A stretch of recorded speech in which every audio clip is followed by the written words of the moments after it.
Good afternoon and welcome, everyone. My name is Stephen Saloom. I'm the Director of Advocacy and Capacity Building for Fairfield County's Community Foundation. Thanks very much for joining today's webinar, Understanding Federal and State Support for Nonprofits During the COVID-19 Crisis. The webinar today is presented to you by the Center for Nonprofit Excellence at Fairfield County's Community Foundation and our co-sponsor, Near and Far Aid. Today, we'll be hearing from our leading government officials about the major provisions of these COVID-related programs, where to turn for more detailed information on various elements, so keep your pens out, and the answers to your questions about how these programs can help your organizations and employees endure as we work together to serve the community through this crisis and beyond. Our speakers today are Jim Himes, United States Congressman from the 4th District, Gwendolyn Thames, Deputy Commissioner of Connecticut's Department of Economic and Community Development, Lisa Tepper Bates from the Office of the Governor, who serves as chair of the Immediate Needs Subgroup of Connecticut's Emergency Management Recovery Team. Mark Hayward will be joining us. He's Connecticut's interim director for the United States Small Business Administration. And we also have with us today Britt Marie Cole Johnson, who's a partner at Robinson & Cole, who specializes in the issues we'll be discussing today. We thank all of the panelists for being with us and for those who joined really recently to try to give us as much good information as possible in this webinar and enable us to answer your questions in as great as detail as we can. We're extremely thankful for this lineup. And we're also thankful to all of you in the audience. We know you're extremely busy and stressed these days. And we appreciate your taking the time to hear this information and share with us your questions that we can hopefully provide the answers for. For today's program, just a little bit of quick overview. For today's program on federal and state supports for nonprofits during the COVID crisis, Congressman Himes will present a 15-minute overview of the federal supports. Then we will have Deputy Commissioner Thames provide a 15-minute overview of the state supports. And then we'll head straight into questions and answers for the rest of the session, where all of the panelists will be available, in which they'll be contributing. Audience, as you know, your lines are all muted, so please submit your questions via the questions box that you'll see in the GoToWebinar control panel. I will get to as many as I can and try to select those questions that can serve as the audience as broadly as possible and get to really the key questions for our functioning. Finally, we may extend a little bit past 3 o'clock today to accommodate your questions. And please know that we intend to post a recording of today's webinar on the Fairfield County Community Foundation COVID resource page by early next week as well. So if you want to come back, you can, or if you want to tell your friends, it will be here. And with that, I'd like to turn it over to Congressman Himes. Thank you, Steve. Jim Himes here. Am I coming through okay? Yes. Excellent, excellent. Well, thank you. Thank you to you. Thank you to the Community Foundation, and thank you to all of the participants on this call. I'm going to endeavor in the next 10 to 15 minutes to give you an overview of the resources that have been made available specifically to nonprofits, largely out of the CARES Act, which was passed into law in fairly exciting fashion 13 days ago, in a truly sort of historic move. When I started doing this in 2009, just to give you some context, that of course was in the midst of the financial meltdown that we experienced back there, and it took about 5 months to craft a $787 billion, what was then known as the stimulus. And 2 weeks ago, in a matter of a couple of days, the Congress sort of set aside all of its usual partisan bickering to pass a economic rescue package that is just shy of 3 times the size of the rescue package that was passed into law. And so fairly dramatic stuff. And now the mission that people like me face, having passed it, is twofold. Number one, making sure that people understand what is available to them. I'm going to restrict my comments, given the timing here, to those things that are relevant to to our nonprofits and our foundations. But I would urge everybody who fields questions from the very many of our fellow citizens who are in distress right now to become conversant in the broad array of programs that are out there, specifically the distribution of the $1,200 rebates that will be going to all people with Social Security numbers. It's worth learning about that because that's going to be the most rapid aid that hits the streets. A dramatically expanded unemployment insurance and unemployment compensation program. Again, we're seeing literally 10+ million Americans apply for unemployment insurance for the first time. But I will limit my comments to those parts of the CARES Act that I think are most relevant to the nonprofits and the foundations, who of course are struggling like every other organization out there. It's been very difficult to see the spring fundraisers for so many worthy organizations canceled, and obviously the operations being very substantially constrained by the health requirements of the coronavirus. So let me jump right in, and I will, just given the timing here, I will only be able to touch the highlights, but my office stands ready, as does the foundation, to help your individual organizations actually pursue these different mechanisms for support. So let me start with loans and grants. The CARES Act provides relief to small businesses and nonprofits, and interestingly enough, to houses of faith through primarily a mechanism known as the Paycheck Protection Program.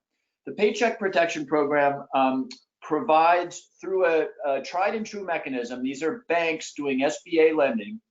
The Paycheck Protection Program provides forgivable loans to small businesses and nonprofits.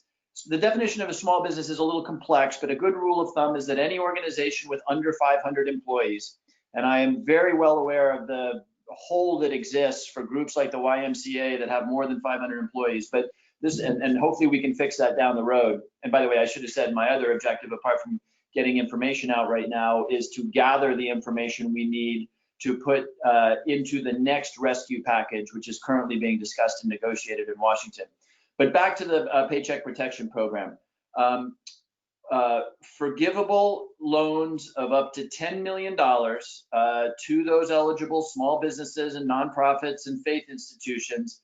The funds on the forgivable side, the piece of the loan that can be forgiven, is to be used for payroll and payroll-related expenses and things like rent, utilities, and interest on mortgage obligations. So essentially what's happening in a payroll protection loan is the government is picking up the tab for something like, and specific, there will be variation here, but for something like 2.5 months worth of wages, because the money spent on those wages will be forgiven as part of the loan. The rest of the terms are actually very soft. So any amount of the loan that is not forgiven at the end of a 1-year period is carried forward as a 10-year loan at a 1% rate of interest. And so it's a very soft loan. Much of it can turn into a grant. You can get one through a traditional 7A SBA lender. What does that mean? For all practical purposes, it means any bank in Connecticut. I have been in the last 48 hours on the phone with many of those banks. As you might imagine, they are pretty overwhelmed with demand. So many of the banks are saying we will prioritize people and organizations with whom we have pre-existing banking relationships. There's no restriction on them doing that. So in as much as you haven't made an application for a Paycheck Protection Program loan, I would urge you to start with your traditional banker, and I would urge you to move quickly. As of my last check-in with Treasury last night, roughly $90 billion of a $350 billion program had been applied for. We're very conscious of the fact that that $350 billion will not meet the demand. And as a consequence, those of you who are following the news know that there is already talk of another $250 billion being allocated to that program. There are some negotiations, and there will be the usual political dance around that, because if we're going to do that, the Speaker of the House is pretty adamant that there be additional monies for our hospitals, our community health centers, and for our states and municipalities. But I say all that just to say that there is largely a consensus that there needs to be more added to that $350 billion. But please, if you think you might be eligible, contact your banker and start that process. Secondly, EIDLs, emergency loans. These are more traditional loans that you apply straight to the SBA for via their website, sba.gov. Why would you do that? It might be that you don't qualify for a paycheck protection loan. It may be that you would be interested in the fact that the economic injury grants provide that when you apply for this loan, you can have an advance of $10,000 to nonprofits that are harmed by COVID-19. That $10,000 is forgivable. So this program is accessed through the SBA via the SBA.gov website. I will say this once, but I wish I could say it after every 4 sentences. We are trying to squeeze an immense amount of funds through programs that have never seen the volume and the demand that we're experiencing. So whether it's the loans from banks, the SBA, or unemployment insurance, patience is going to need to be the order of the day, because again, we're trying to force water through hoses that are far too small to distribute it. And it's terrible to have to say that because we're talking about needs today. But the reality is that our systems and our administrative overhead is, whether we're talking about Connecticut Department of Labor or the SBA, is very, very burdened right now. So moving on, I do want to mention that there is also a program of tax credits that are made available through the CARES Act that will essentially reimburse, and for nonprofits, I assume this happens, and I will confirm this momentarily. Sorry, let me step back here. For nonprofits, the tax credit I'm about to describe offsets payroll taxes and other payments that you otherwise would make to the federal government. And those tax credits are essentially, they're known as employee retention tax credits that are equal to 50% of qualified wages that an employer pays to their employees. The maximum credit is currently $5,000. So that obviously has a 50% tax credit as half of a $10,000 wage bill. By the way, there is an acknowledgement here that 50%, that $5,000 is probably not sufficient, but you should be aware of that being there. And whoever does your, accounting and tax work, you should discuss that with them. The last thing I want to mention that is important to our nonprofits is that the CARES Act creates an above the line tax deduction for individual charitable contributions of $300. I know that's not a big number, but I would hope that that people go out, or I should say that nonprofit organizations in their fundraising make their supporters aware of the fact that even individuals who traditionally have not itemized deductions can take advantage of this $300 above the line deduction. So every American who files a tax return, even those who don't itemize deductions, if they make a $300 charitable contribution, that will be deductible for them regardless of whether they take the standard deduction or itemized deductions. Those are the main programs. I do want to very quickly mention before I wind up, because like it or not, many of our organizations, many of our small businesses will have the need or have had the need to lay off or furlough employees. The unemployment insurance system in the United States has been, I like to say, both increased substantially in a vertical way and in a horizontal way. What I mean by that is that traditional unemployment benefits in the state of Connecticut are $600 a week, sorry, $649 a week. The federal government is providing an additional $600 a week. So an unemployment check in the state of Connecticut will be $1,249 per week for those who have been furloughed or laid off. I often get the question, well, gosh, doesn't that create an incentive for people to not work? No, it doesn't, because you can't qualify for unemployment insurance unless you are furloughed or laid off. You can't simply quit your job and apply for unemployment insurance. And it broadens the program laterally because for the first time ever, individuals who are independent contractors, freelancers, and gig economy workers will be eligible for unemployment insurance. I need to double back on something I said before. That is a really good and reform-oriented idea with money behind it, but without the current systems to administer it. So as we speak, Connecticut Department of Labor is purchasing software and working 24/7 to put the systems in place to allow for those individuals who fall into those non-traditional categories to receive unemployment insurance. Back to what is most relevant to our nonprofits. The traditional mechanism for unemployment insurance has been that the states have billed back to nonprofits the cost of the unemployment insurance associated with their terminated employees. The CARES Act provides that the federal government will, moving forward, pay for half. And just to be precise, for COVID-related furloughs or layoffs, will pay for half of that bill. So nonprofits will only be billed for 50% of the cost of the unemployment insurance.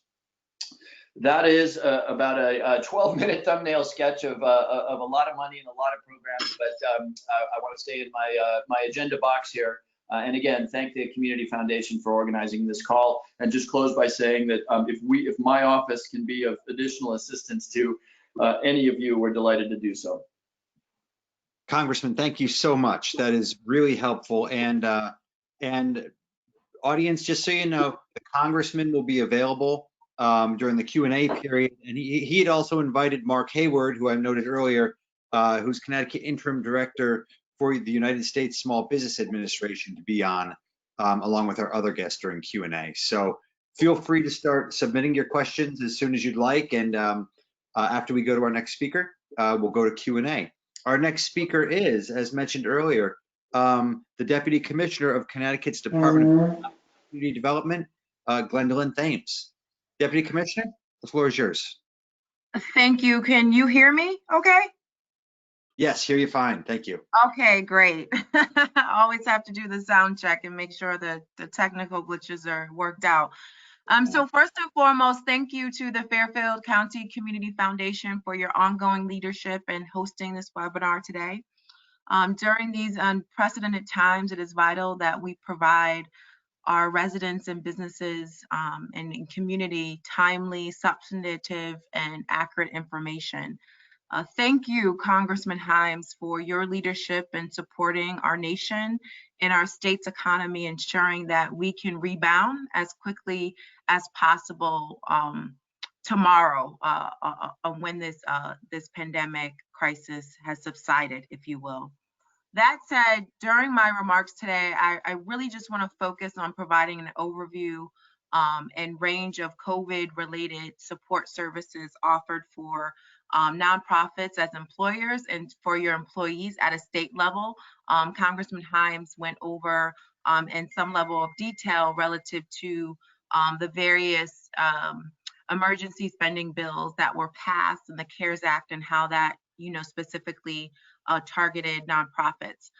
In addition, I want to point you to some key web resources where you can find detailed information, because I'm not going to go in a lot of detail during my remarks. I want to get into Q&As because I know there's a lot of questions and clarifications that are going to be needed. So I'm just going to briefly touch on some key points, if you will. Also joining me today on the call is my colleague, Lisa Tepper-Bates from the Governor's Office and chair of the Immediate Needs Working Group, which is a part of the state's COVID-19 emergency response efforts, as well as attorney Britt-Marie Holt-Johnson. She is a partner at Robinson & Cole, where she focuses on employment, labor, and benefit laws. And so she was graciously enough to join us here today. And so they both will be available to jump in with any questions relative to their subject matter expertise, if you will. So let's jump right in. Before we go into some content, just want to reiterate the point that and point everybody to the state's main coronavirus website. That is ct.gov/coronavirus. Again, ct.gov/coronavirus. It is really important that the state has a central point of information that people can access. And so this website serves that purpose. And so it's there for businesses, nonprofits, individuals, family members, or what have you, to our broader constituency across the state. So I really just implore everybody to make that a part of their daily routine to kind of just stay current, relevant, because information changes on the hour, every hour, and sometimes every 30 minutes, if you will. And so one of the first things DECD did was put together a core team of community and economic development specialists and assign them to our business emergency response unit. And so this team has really been charged with acting as navigators and first responders to some extent for our businesses and our business community as they are going through difficult times navigating resources. These team members are there to triage calls, triage inquiries, to ensure that people are getting to the right information in a timely manner and really trying to help connect the dots for people given the high anxiety that people are faced with. So to the extent that you have questions, clarifications, and all your answers are all your questions are not going to necessarily get answered on this call, but I do encourage that hotline number. It is 860-500-2333, 860-500-2333, or you can send an email to the State's Joint Information Center at COVID-19J as in Jack, I, C as in cat at ct.gov. So you can call or email to get questions and answers responded to, if you will. So just piggybacking off of what Congressman Himes mentioned relative to capital and access to capital and loans that nonprofits have. So similar to the CARES Act that Mark, I'm sure, will jump in momentarily during the Q&A. You have, the various programs with the Payment Protection Program, the EIDL, Economic Injury Disaster Loans and Emergency Injury Grants. I just want to ensure that you all know that we've been working hand in glove with the Small Business Administration and Mark and his team to ensure that we have a Connecticut coordinated strategy and that our firms and our companies have access to that $350 billion that has been dedicated to small businesses. And in recent news, there are ongoing negotiations apparently underway relative to more money coming towards that program. So I just want to, again, make sure that that we are coordinated with the SBA and that you have access to those dollars as nonprofits, if you will. And so one of the things that we did at the state level to really complement kind of what the CARES Act and the SBA were bringing as far as relief to small businesses was we designed the Connecticut Recovery Bridge Loan product.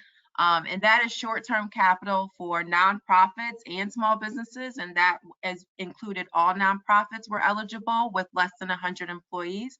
And so it's a 12-month initial term, 0% interest rate. We launched that on March 25th, the evening of March 25th, and within the first 36 hours, we received over 5,000 applications. And so unfortunately, we had to close that process down very shortly after launching, just because we were significantly oversubscribed. We had initially put $25 million towards this pool of funding, and we have since increased it to $50 million, if you will. So unfortunately, again, that application has closed, but hopefully we have some nonprofits on the call today that have been able to get their application in. And so I can answer any kind of questions you have relative to that application process. And so one of the things I want to mention here is that because we were so overwhelmed with the amount of applications we got, we really had to rethink our process to responsibly, efficiently, and quickly deploy these dollars to our nonprofit and small business community. And so, as you can imagine, DECD is not a bank. So our current infrastructure could not just support our ability to get this money out at our initial goal of getting it out within 30 days. So we are now, we have a clear path forward and have been engaging with a third-party tech lender to enable us to kind of fully automate and our process to efficiently get this money out. So you'll hear more on that soon. We hope to kind of share some good news relative to a new partner in that endeavor. And also, as far as the next phase of the application, if you do have an application with us, you will be receiving an email regarding next steps in the process early next week. If you do as a nonprofit have an existing loan with us through our Small Business Express program, because we did fund some nonprofits through that program. So if you have an active loan with DECD, one of the things that we did immediately was do a 3-month payment deferment holiday, if you will. So for April, May, and June, essentially there's no principal and interest due at this time. And so everybody who's in our current portfolio, which is over 800 companies, would have gotten notification about that. And if you haven't, if you have any questions about that, again, the hotline number I mentioned earlier, please reach out to our team. Some other employer and employee related information that I wanted just to hit on outside of the capital piece that Congressman Hines mentioned relative to the CARES Act and kind of the Connecticut Recovery Bridge Loan product that I mentioned here is the unemployment insurance. The state has relaxed those requirements in ensuring that, anyone who is eligible and as many people as can be eligible for those funds with the CARES Act that enabled additional UI benefits to allow gig workers, contractors who are typically ineligible for unemployment. And it also increased the amounts for traditional unemployment individuals relative to their 600 increase for every American, if you will. And so you can get more detailed information on that on the DLL's website, www.ct.dol.state.ct.us. And I'll make sure you get all these right emails and everything that I'm mentioning. But again, I encourage you to kind of get the detailed information there, as I'm sure you've all seen in news reports. DOL has had over 200 claims and is backlogged with over 200 claims. And so they are working hard to figure out tech solutions to efficiently and quickly get the money out to approve claims. And also, it's important to mention that, even though the benefit may be delayed, it is retroactive to when the unemployment event started, if you will. Tax relief, there's just been federal and state personal income filing and payment deadlines that have been extended to July 15, 2020. Utility relief through our Public Utility Regulatory Authority. There's been a 30-day moratorium on utility costs, and they are continuing to working on relief for our residents and businesses. Also, there's been mortgage relief for individuals, so your employees who you may have had to furlough or lay off. They are, these are programs that I think will benefit them as individuals and yourselves relative to really trying to sustain ourselves through this crisis. So mortgage relief, over 50 banks operating in Connecticut, and I think that list is growing every day. And credit unions have agreed to offer mortgage relief to homeowners and businesses facing hardship. Again, there's more details on this on our website. So in closing, before we go into questions, I wanted just to, again, reiterate some critical information points on the web that will allow you to get, more detailed information and also allow you to be stay up to date because, again, information changes on the hour, every hour. So again, that website for the state is ct.gov/coronavirus. And that's kind of the central point of entry. And from there, you can, find information relative to essential businesses, stay home, stay healthy, stay safe guidance, executive orders. You can hit the business resources tab and information for nonprofits all through that website, if you will. Also the SBA.gov relative to the various programs enabled through the CARES Act. And two other specific nonprofit related websites that I wanted to point you to is Connecticut Nonprofit Alliance.org. So that's CT nonprofitalliance.org. They are an excellent source of resources. The governor and key commissioners held a teletown hall or webinar a few weeks ago that Lisa Tepper Bates, who's on the call with me, supported. And again, that recording is on their website, so everyone is available to access that. And also they have a various set of COVID-related resources to help nonprofits through this pandemic.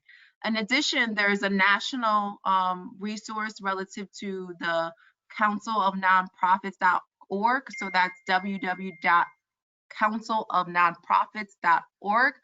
And again, they are looking at it from a national perspective, so you can really get good insight and good information relative to best practices, lessons learned from other states and what other states are doing relative to their nonprofit communities or individual areas of nonprofits and subject matters, if you will.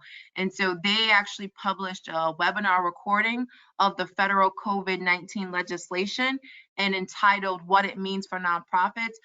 So I really do think that you all should check out that website and check out that webinar recording. And they are continuously updating that information daily as it changes, particularly as new federal legislation comes down the pike. But that is a really good source of information for nonprofits. Again, just a last point, if there are nonprofit providers who, are engaging with the state of Connecticut, I would just, reiterate that Secretary McCall and Governor Lamont absolutely understand the pinch that this is having on our nonprofit community and our economy more broadly. I don't think we all understand supply, demand, economics, and a kind of esoteric, macro perspective. But I think, once you're kind of in it and real time having to, mandate closures, stop people from working from a public health crisis perspective, I think that's when you really start to appreciate the vast connectivity of our economy. I know for me, this has been truly an enlightening experience relative to all the nuances and how everything is so interconnected, if you will. And so that said, the state has, will continue to make payments in an expedited way relative to nonprofit providers with the state, and also will continue to make payments and fee for service providers or what have you. Will continue to issue those payments for services rendered as well. And so again, there's a whole set of things that are specific to nonprofits who are doing business with the state on that ct.gov coronavirus website. So I just encourage everybody to check that out. I will stop there. And now I think we have plenty of time for questions. So thank you. We sure do. And thank you so much, Deputy Commissioner. That is really helpful, all that information. And to you too, Congressman. And I just want to add to those really valuable links that you just offered, Deputy Commissioner. I also want to refer people to himes.house.gov. The Congressman, in addition, from the federal perspective, has a really helpful and easy to navigate list of resources for folks to be able to access for some of these questions, for additional detail in these areas where you're interested. Thank you both so much. We'll now turn over to Q&A. So audience, we've gotten a few of your questions submitted. Thank you so much. If you have additional questions, please submit them via the questions tab, which you'll see on your screen. And I will turn first. I'd like to pose a question, please, first to Mark Hayward. Just a simple one, Mark. Again, from the Small Business Administration, what's the simplest thing that nonprofits should do when they're trying to figure out okay, what are my loan options and how do I determine which loans are best for me? So, can you hear me? Yes, thank you. Okay, great. So, clearly the Paycheck Protection Program is probably one of the simplest loan programs that have been developed. And essentially, you would do a very simple calculation of the number of employees that you have. Take the, and I'll give you an example. Say your payroll is $1.2 million for X employees. You would take that 1.2 divided by 12, which would be 100,000. And then you would then, for the purposes of the Paycheck Protection Program, multiply 2.5, and that would end up being 250,000. That would essentially pay for individuals over the next 2 months. And then the 0.5 is reserved for regular, ordinary payments that the not-for-profit would be making, which would include payments for rent, utilities, other mortgage interest payments, not principal payments. There's a distinction between the two. The continuation of group health care or insurance or pensions or retirement. So it's a fairly easy program to design. It's only a 2-page application. The second page is mostly assertions by the 501c3 or business. And I know the one thing that I've been asked by a number of people is, what is the one stumbling block that you have seen when it comes to not-for-profits applying? And that is, there must be a name. There must be a name of an individual that will be put on the application because the way the E-Trans system is, and it could be the name of the executive director or the lead person for the agency or the chairman of the board of directors, but a name must be associated with the 501c3. Upon the 8 weeks going by, keep good records, submit the records back to the participating lender, and forgiveness will be based upon the assertion and examples and evidence that is provided by the 501c3. I hope that helps. Great, great. So that's the PPP, the Paycheck Protection Program through the SBA. We're now calling it PPPX. Okay, PPPX, got it. Okay, great. Just to clarify. And I know that agencies, this is from a question that came in. It says, I know that agencies that have applied for PPPX with their bank, they've had to redo their application because the parameters keep changing. And then if they do submit it, they're not sure when they are going to hear back or where they are in the queue. Apparently, and then a related question, someone else asked this, said it thought we were supposed to get $10,000 grant within 3 days after submission of the application. Different program. Different program. Okay, well then we'll take the first one then. The first. So on the Paycheck Protection Program, basically it is done through the participating lender. I will tell you that lenders across the state of Connecticut have a tremendous amount of volume that they're working with right now. I received a call from a fairly large lender that was asking for a portal match to allow them to batch upload into our E-Trans system.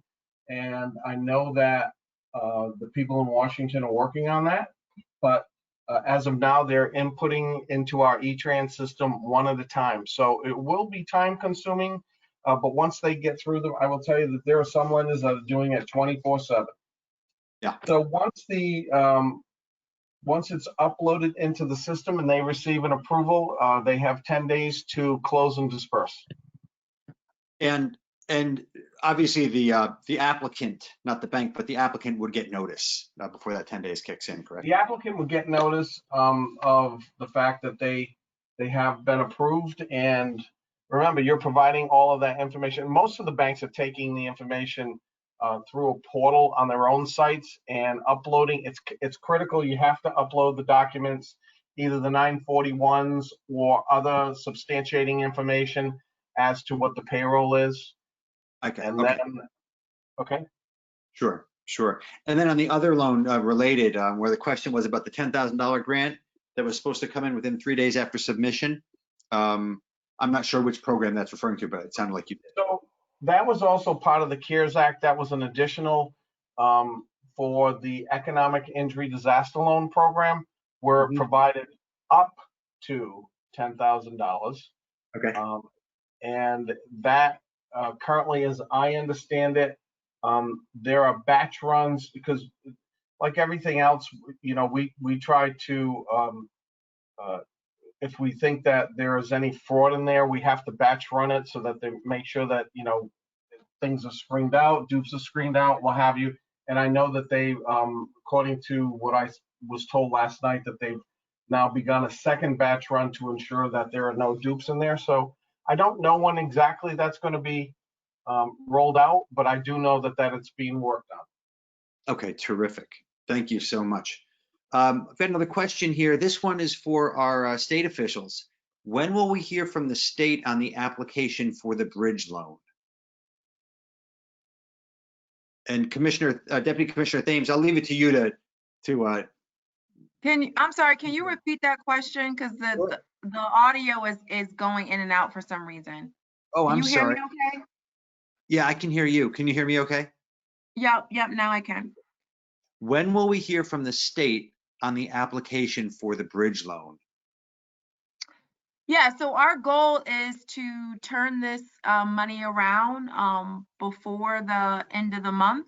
And so again, as I mentioned in my remarks, we had over 5,000 applications that we've had to go through.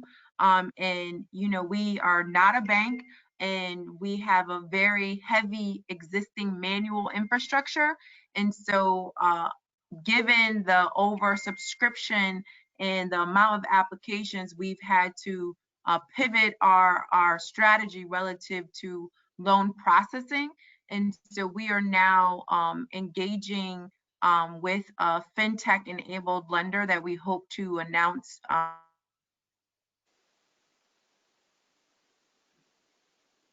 on the terms of that. And so our goal would be to communicate with those applicants in the existing pool early next week on next steps and process, and hopefully get this money out to those nonprofits and businesses that applied before the end of the month. Terrific.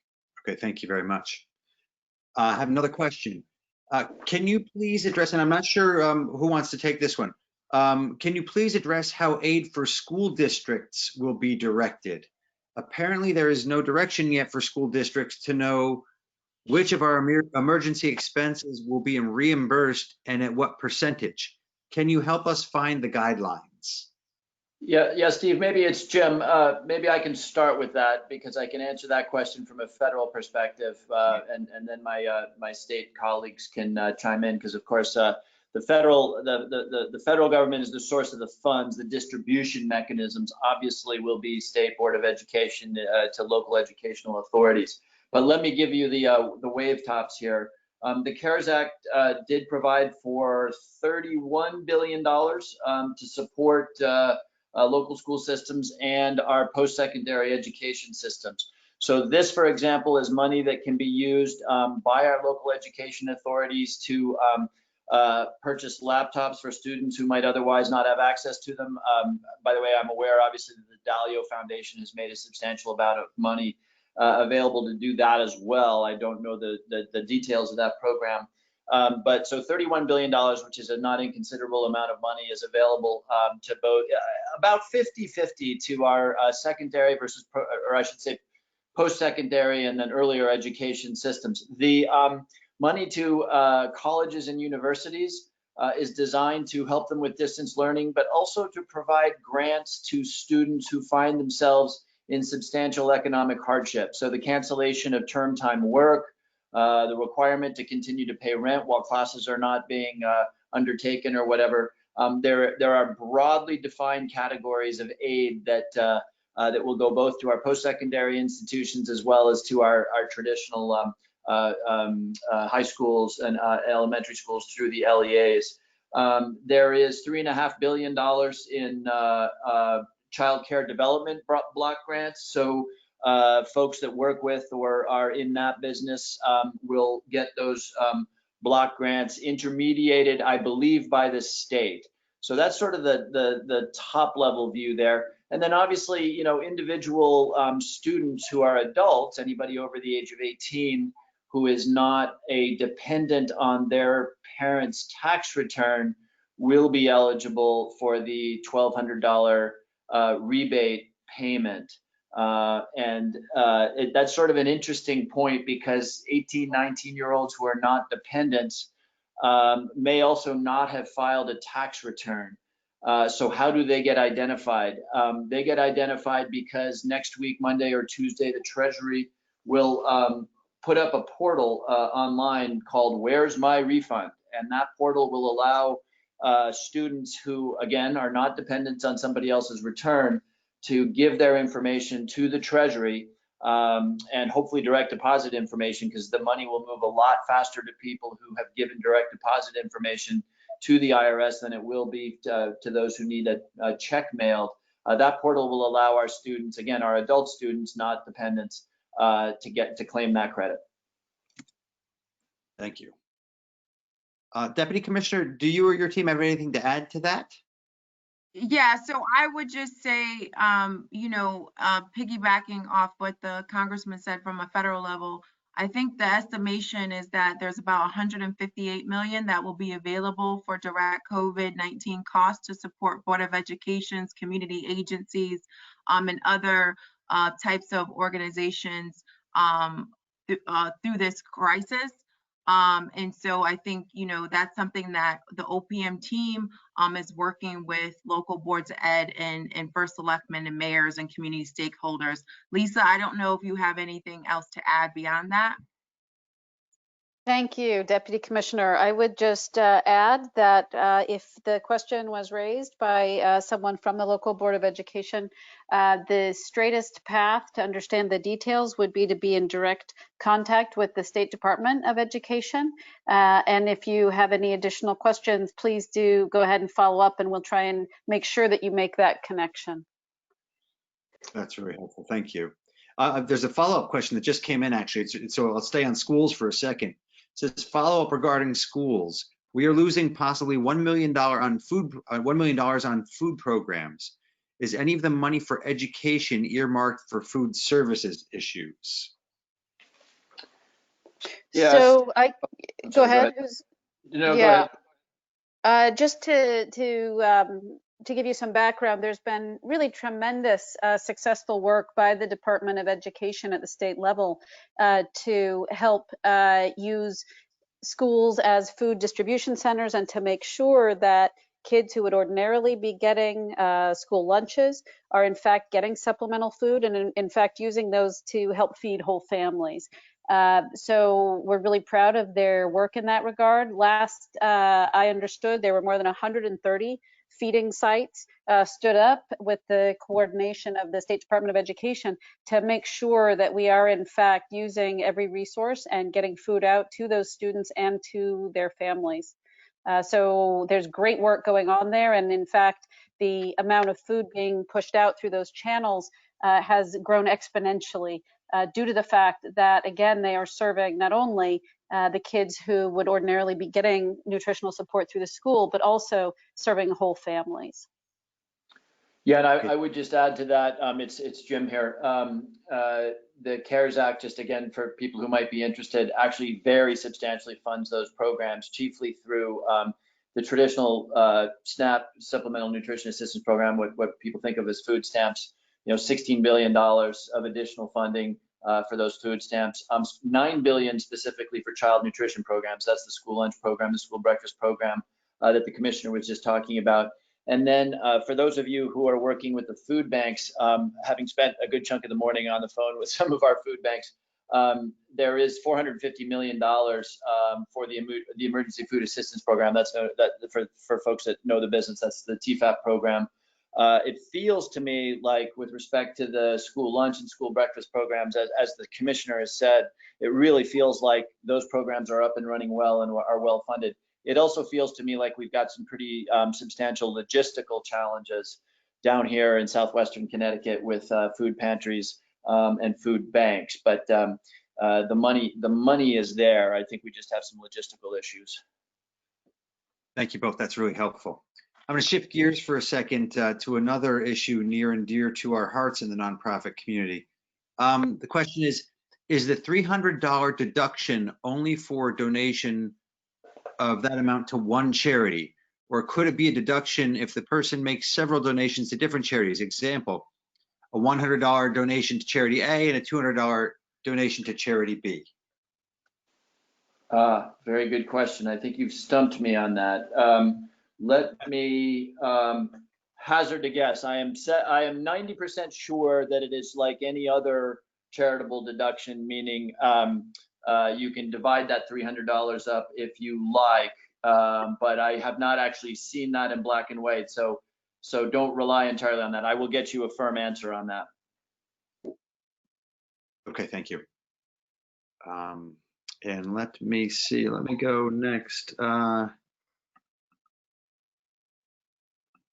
Okay, looks like this one is for our state officials. Do you know what our process is for the current grants with the state under youth service prevention? If our grant ends June 30th, 2020, what is the process for renewal?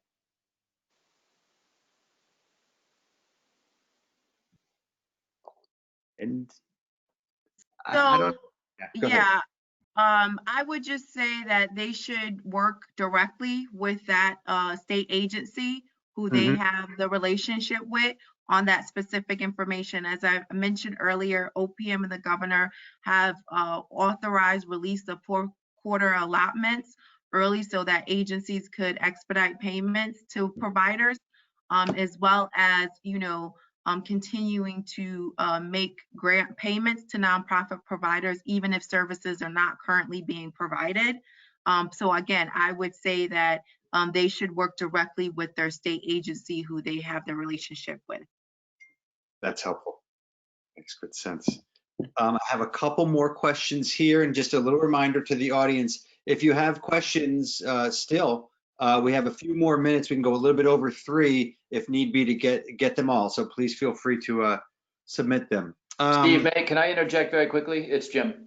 You can, go ahead. I was accessing my notes here. The $300 charitable deduction can be split amongst multiple entities. So in order to be a top of the line deduction, it need not be just to one entity. And as long as I have the floor on tax issues, I probably should have mentioned this before, but your $300 deduction obviously gets to your smaller donors. For your larger donors, the CARES Act modifies the limitation of charitable contributions for those who do itemize. Specifically, the 50% AGI limitation is suspended for tax year 2020. So that will allow larger donors to make larger charitable contributions and be able to take the deduction for larger contributions because of that change from the 50% limit. Thank you so much for noting that, because that's potentially a really important factor here. So what you're saying is that even donors who may have maxed out, and I'm sorry, we're talking about the 2020, obviously, the 2020 tax year. Yeah, both the $300 and this 50% limitation on AGI for deductibility is lifted for the 2020 tax year. Gotcha. Okay, great, terrific, thank you. Let me shift another question. Should we, this is for the SBA, and I'm not sure if we still have the commissioner online. He may have had to hop, or it's not the commissioner, the interim director from SBA in the line. He may have had to hop over to another webinar. So it might be Britt Marie that you might handle this one, but should we apply for the PPP if our immediate funding is secure, but the coming months are uncertain? And actually, Congressman, you might know the answer to this as well as anybody. I.e., if we have money in the bank now, but this may impact future funding and we have no cash reserve.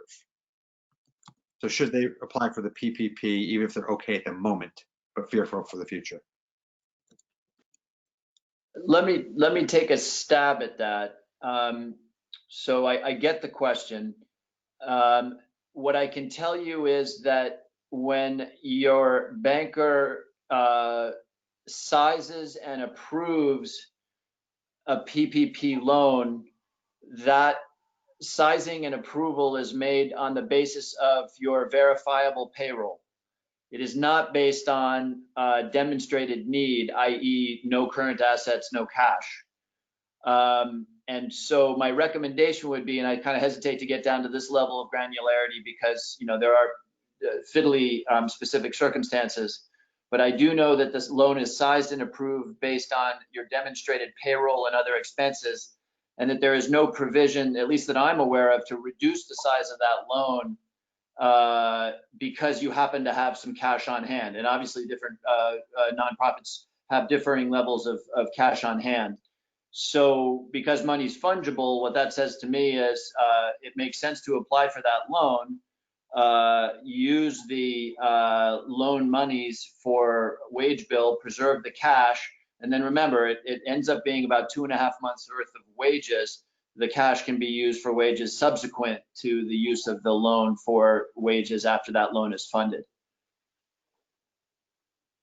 That's really helpful. So in short, go ahead. Makes sense to go ahead, put it in motion.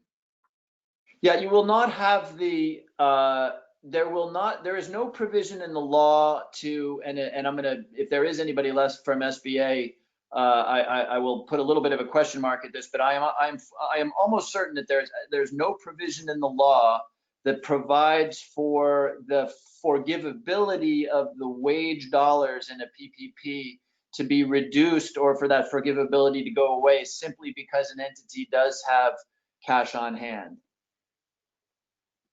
Okay, that's great. That's great. Well, we had, it's 2:59. We've covered a ton of information here, and I'm actually at the last question, which I can actually wrap up with. I'll respond to this one myself. But the question was, is it possible for FCCF, the foundation, to mail out the tax credit incentive information to the nonprofits? And yes, what we can do in a follow-up email to all of you who've listened in is we will send you a short list of links related to the information we covered today to help you be able to hop right over to where you'd like to go. Also, just a reminder, you can go to our the foundation's COVID response page for nonprofits, where we have resources listed. And on there, I believe, I'm going from memory at the moment, but we have links there as well that will help you get to this information. So I wanted to make sure you knew that. It is 3 o'clock. This has been an information-packed session that I hope for you audience has been very helpful, has helped clarify some of the broader questions and even answer some of your specifics. At the foundation, we are really, really glad to try to help you piece through this. We are all in this together. And so I want to thank our government officials and the other panelists who took the time to provide this information and be responsive to the questions. Audience, I thank you for all the work that you're doing and for listening in to try to make the most you can of the support available. And the foundation just feels we're so thankful to be able to partner with you all to help our community get through all of this as well as possible and rebuild, hopefully to be even stronger together. So with that, I will wrap up the webinar, and I thank you all for joining in. Take care. Thank you. Stay healthy, everyone. Thank you.